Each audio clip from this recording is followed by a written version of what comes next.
Hey everybody, welcome back to the channel. This is Rob with Instinct Bass, and in today's video we're going to go over my top 5 mistakes that I either see or hear about people making with their Garmin Echomap fish finder. Stay tuned, I think you get some good useful info out of it. If you're in the market for a new fish finder or GPS unit, I highly encourage you to check out the gpsstore.com. They are based here right in the United States, out of North Carolina. They have some great folks and some great prices going on right now. They will definitely help you get the new unit that you're looking for, and it'll definitely help out the channel. I'll be sure to leave a link below, and I definitely appreciate you clicking on that. And be sure to like and subscribe. About 95% of my viewers are not subscribed, so I definitely appreciate it if you would hit that subscribe button. Let's go ahead and get started.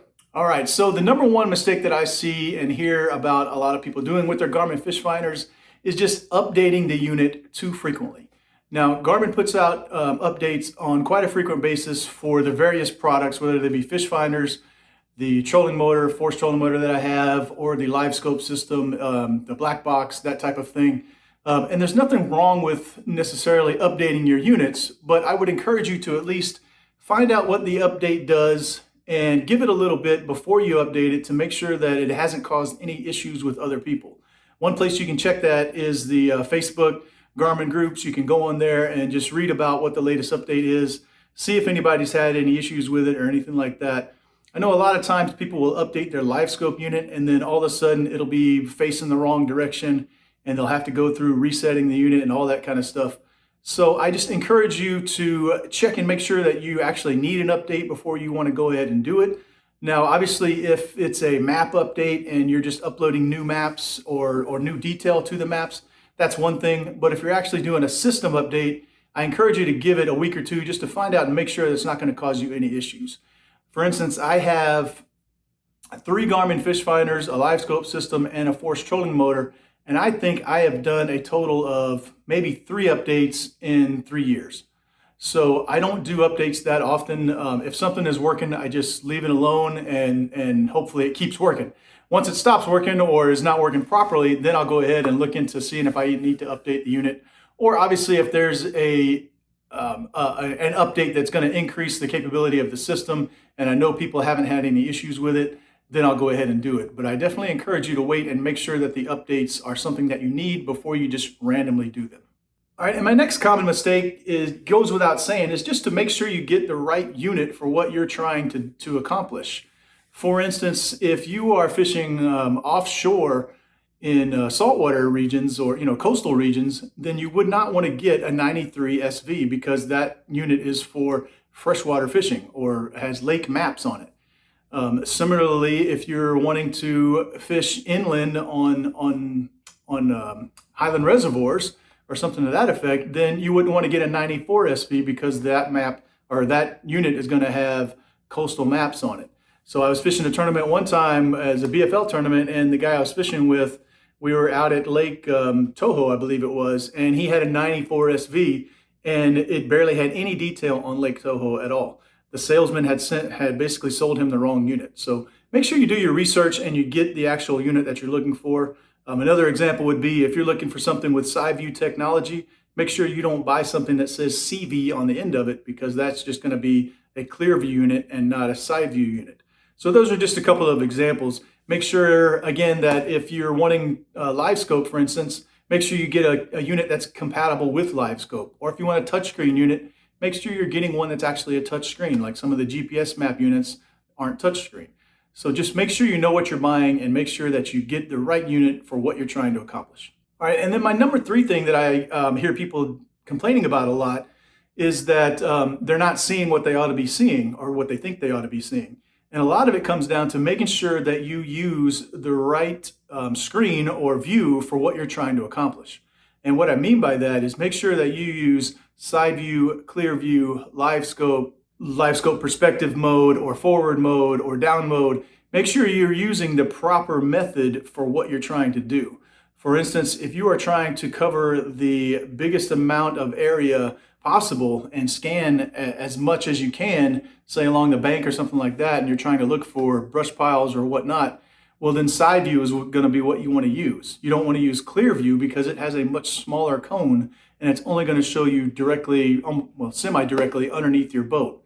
And obviously you wouldn't want to use side view if you're trying to look for something that's basically right below your boat, or if you're trying to vertical jig a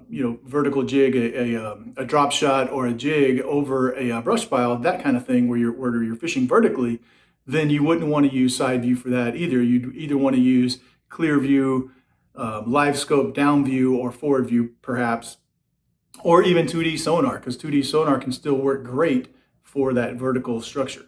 So just keep that in mind and make sure you're using the right view for what you're trying to accomplish. Hey guys, while I'm up here doing the editing to this video, sorry to interrupt real quick, I wanted to remind you that if you are over 40, make sure that you go and get screened for colon cancer.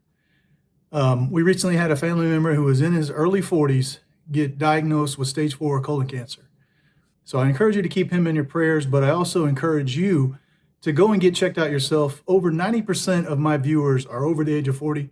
So be sure to go get that test done, go get it checked out, talk to your doctor about it, and let's go ahead and keep going. Thanks a lot. All right, and then my number 4 thing is going to be not changing the color scheme of your unit based on your particular eyesight. So in other words, I constantly recommend using the amber color scheme because it works great for my vision, my personal eyesight, if you will. That might not be the case for everyone else though. So I encourage you to try those ideas, but ultimately it's your eyes, your fish finder. If green or blue or lava or whatever those colors are, rusted steel even, that it comes right out of the box with, if those work better for your eyes and your daylight situation or nighttime situation, whatever the case may be, by all means use what works best for you, and don't just go with what somebody like me recommends based on what my experiences are. So if green is working better for you than amber, then by all means stick with green. Don't go to amber just because I suggested it or somebody else on another channel did. So use the color scheme that works best for you, because a lot of times in bright daylight, that color, a green or blue may work better than an amber does, whereas the amber may work better in low light conditions. Those are just examples. I don't know that to be the case, but just keep in mind that the brighter the sun gets, the color that you pick on your screen may need to change, and don't be afraid to change it throughout the day based on those situations. And finally, the 5th mistake that I see and hear a lot about people making is keeping their unit in auto depth mode or auto distance mode. It usually comes out of the box in those auto settings. I don't necessarily mind using the auto brightness or auto gain functions, that auto high, auto low, auto medium, those types of things. I sometimes use the auto high on those, but for the range itself, I don't recommend using the auto range or auto depth on your fish finder, depending on what view you're looking at, as I spoke about earlier. So for instance, if you are fishing in, let's say 20 feet of water, and you're vertical jigging like you do in the summertime with a drop shot or something to that effect, you want to make sure that your depth is set correctly and it's not just auto climbing up and down while you're trying to fish that structure. I typically recommend setting it about 10 feet lower than you normally would. The auto depth doesn't always do that. Same thing with your auto range on your side view, for instance. I typically keep mine right at about 60 feet and leave it on that because that is the setting that works best for me. If I kept it on auto, it would constantly be changing depending on how deep the water was. And then I feel like that doesn't give me the best picture because it's just not consistent. It's going to change depending on, as it changes its view. So that's number 5, is just taking those auto settings and only using them sparingly or in those certain situations. Well, guys, that's going to do it for this video. Thanks so much for tuning in. Like I said before, be sure to hit that like button and that subscribe. I definitely would appreciate it. Be sure to check out the gpsstore.com again and help out the channel and get yourself a good deal in the process. If you've recently bought a Garmin Echomap fish finder and you are wondering what are the top 5 things that you need to do right off the bat, be sure to check out this video right here that I'll leave linked. Thanks again so much for tuning in. This is Rob with Instinct Bassin. Trust your gut, and I'll see you on the water.